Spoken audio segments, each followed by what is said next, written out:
Hey everyone, and welcome back to my channel. Or if you're new here, my name is Josh and I make videos about how to make your money go the furthest. So if you're interested in those types of videos and you would like to see more like it, please consider subscribing to my YouTube channel by smashing that subscribe button below. So in this video, I am going to be reviewing the Capital One Savor One rewards card by Capital One. Who would have guessed it? So I'm going to be highlighting some of the main features of this credit card and going over some of the things that you may like about this credit card, in addition to some of the things that you may not like about this credit card. So hopefully by the end of this video, you'll have a better idea of whether this credit card would be a good fit for you. So without further ado, let's go ahead and jump right into it. Alright, so I'm going to start this video out by listing some of the things that you may like about this credit card. And the first thing that I will mention is that there is a $150 spend bonus if you spend at least $500 within the first 3 months of having this credit card. So the $500 is quite easy to achieve and quite easy to spend when you have 3 months to do so.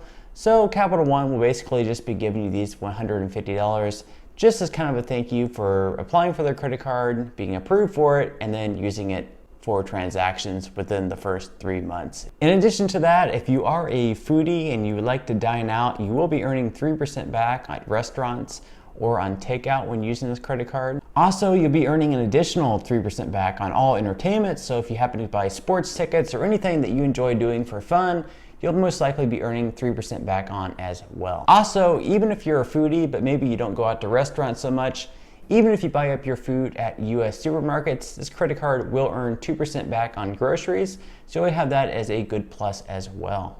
And then of course, on all other purchases, you'll be earning a flat 1% back, which really isn't that good, and you may consider using a different credit card than this one on all other purchases outside of the grocery category or the dining and entertainment category. But still, if you just have one credit card, it's not bad just to use flat across the board. In addition to that, this credit card also has a 0% intro APR for the first 15 months. That's going to be on all purchases and balance transfers. So if you happen to have another credit card at the moment that does have a higher balance, it's earning a higher interest rate, you could go ahead and switch that card balance over to the Capital One Savor One card, and you won't be receiving any type of interest on that within the first 15 months. But definitely make sure to pay that off, so once the 15 months are up, you don't start paying interest on this credit card. And if you've been watching my channel for a while, anyways, even with the purchases having a 0% APR for the first 15 months, I still definitely recommend paying off your balance as quickly as possible, because if you do happen to have your balance accumulate quite a bit over those 15 months, it could be something where you just lose track of your overall balance. And then by the end of those 15 months, you could end up with a super high balance that may be a little bit more difficult to pay off at that time. Finally, two other things that you may really like about this credit card is that it does not have any type of annual fee, and it doesn't have any type of foreign transaction fee. So you're not paying anything to use this credit card from year to year, you're just earning that sweet cashback bonus. And then also, if you happen to travel internationally, you won't be paying any fees to swipe your card. All right, so now that I streamlined some of the things that you may like about this credit card, I'm going to go ahead and jump over to some of the things that you may not like about this card. And the first thing that I will mention are the fees. And really, to be honest, the fees aren't such a big deal. There is a cash advance fee of $10 or 3% of the transaction. Whichever happens to be greater, I would definitely stay away from those though, if possible, just because those add up to be quite a bit.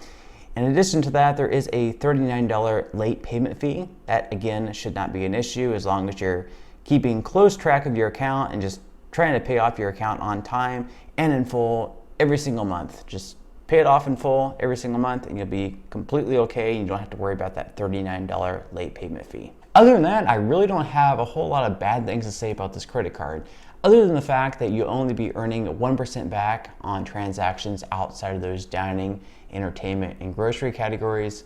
You could always, once again, just use another credit card whenever you're not in those three categories. That's always an option. But all in all, 1% back still beats not earning anything back. So if this is the only credit card that you have, it's better than using cash in my opinion. Also, if I wanted to be super nitpicky, 2% back on groceries also isn't really that great. I can think of several options that would be better than 2% back on groceries. One would be the American Express Blue Cash Everyday Card that also does not have any type of annual fee, and you'll be earning 3% back on that. But if you don't want to open up different accounts, you just want to stick with one for now, and you really have your eye on this particular credit card, then this might be good just because you're getting 3% back on dining, 3% back on entertainment, and then 2% back on groceries. That's pretty solid across the board, all in all. So to sum things up, I would say this is a pretty solid card for beginners. Of course, you have that $150 spend bonus if you spend at least $500 within the first 3 months of this credit card. And then if you're the type that likes to go out to restaurants and you like to go out and have fun, 3% back at restaurants and 3% back on entertainment is also pretty good. And of course, we all have to go out and shop for groceries, so 2% back on groceries really isn't too bad either. So it's a pretty good card for beginners, and of course there's no annual fee. If you are a person who likes to travel internationally, it's a card that you can use internationally as well, and you're not tacked on extra 3% foreign transaction fees that you'll see in other credit cards. So I would definitely say this is a card that I would personally recommend. However, you do have to make that decision for yourself. So please feel free to go ahead and check the card out. I will put a link in the description if you do want to read more about it.